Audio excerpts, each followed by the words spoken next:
కాకినాడ జిల్లా రౌతులపూడి మండలంలో బీజేపీ నాయకుడు చిలుకూరి రామ్ కుమార్ చేపట్టిన జనతా వారధి కార్యక్రమానికి ప్రజల నుండి విశేష స్పందన లభిస్తోంది.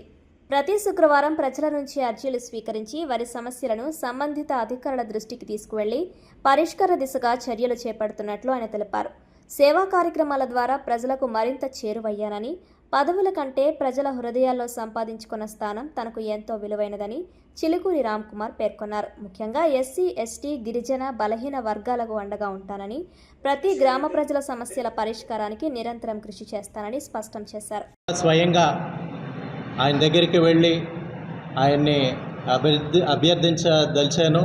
ఏదైతే సమస్యలున్నా వెంటనే కొన్ని దీర్ఘకాలంగా పరిష్కరించే సమస్యలు ఉంటాయి, కొన్ని వెంటనే పరిష్కరించే సమస్యలు ఉంటాయి. కనుక ముందు వీటి మీద దృష్టి పెట్టి పరిష్కరించే ప్రయత్నం చేయాల్సిందిగా నేను కోరడం జరుగుతుంది. అదేవిధంగా ముఖ్యంగా ఈ ఎస్టీ గ్రామాల్లో ఉన్న వారికి ఏదైతే సౌకర్యాలు కానీ, వాళ్ళ భూమి రక్షించుకునే విధంగా కానీ, ఈ ఫారెస్ట్ యాక్ట్ కానీ ఇవన్నీ ఇంప్లిమెంట్ చేయాలంటే కొంత స్టడీ చేయడం జరిగింది. ఐటీడీఏ ఒకటి అడుగుతున్నారు, ఆ ఐటీడీఏ పరిధిలోకి తీసుకురావాలని కోరడం జరుగుతుంది. కొంత స్టడీ చేయడం జరిగింది. మాకు అర్థమైంది ఏంటంటే, ప్రత్యేక మండలం ఉంటేనే కానీ ఐటీడీఏ దాన్ని శాంక్షన్ చేసి వారి పరిధిలో ఈ విలేజెస్, ఈ గ్రామాలను తీసుకునే పరిస్థితి లేదని అర్థమవుతూ ఉంది. ఎందుకంటే ఐటీడీఏ ఒక యూనిట్ కింద తీసుకుంటుంది, అది ఒక మండలంని ఒక యూనిట్గా తీసుకుంటుంది.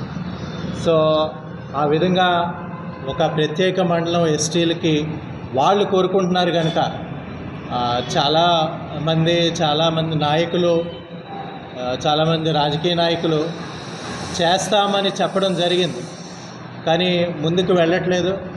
ఇది అందరి బాధ్యత, మా ఒక్కళ్ళదే కాదు, అన్ని పార్టీలు ఏదైతే రాజకీయ నాయకులు ఉన్నారో నిస్వార్థంగా మన గిరిజనుల కోసం ఆలోచించి ప్రత్యేక మండలం వచ్చేలాగా, ఆ తర్వాత ఐటీడీఏ పరిధిలోకి వచ్చే విధంగా ప్రయత్నం చేయాల్సిన అవసరం ఉంది.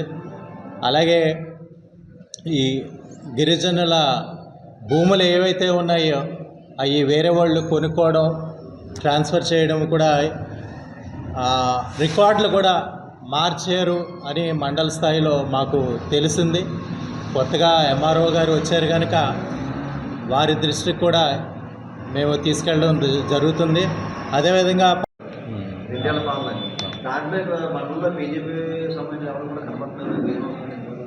అంటే కొంత కన్ఫ్యూజన్ ఉందండి. డోర్ టు డోర్ టీడీపీ వాళ్ళు చేస్తున్నారా లేకపోతే కూటమి అనే కన్ఫ్యూజన్ అయితే ఉంది.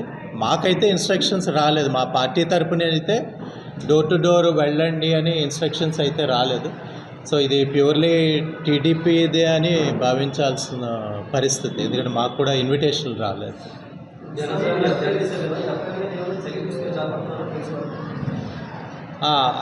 ఏదైతే ఇన్సిడెంట్ జరిగిందో, ఎవరైతే అక్యూజ్డ్ ఉన్నారో వారి మీద ఎఫ్ఐఆర్ రేజ్ చేయడం జరిగింది. సో ఎంక్వైరీలు జరుగుతూ ఉన్నాయి.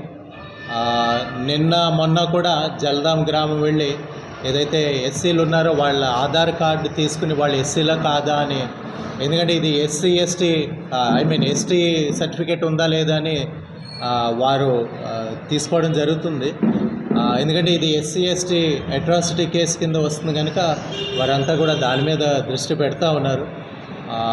ఈ గిరిజనులకి న్యాయం జరుగుతుందనే మేము భావిస్తూ ఉన్నాం.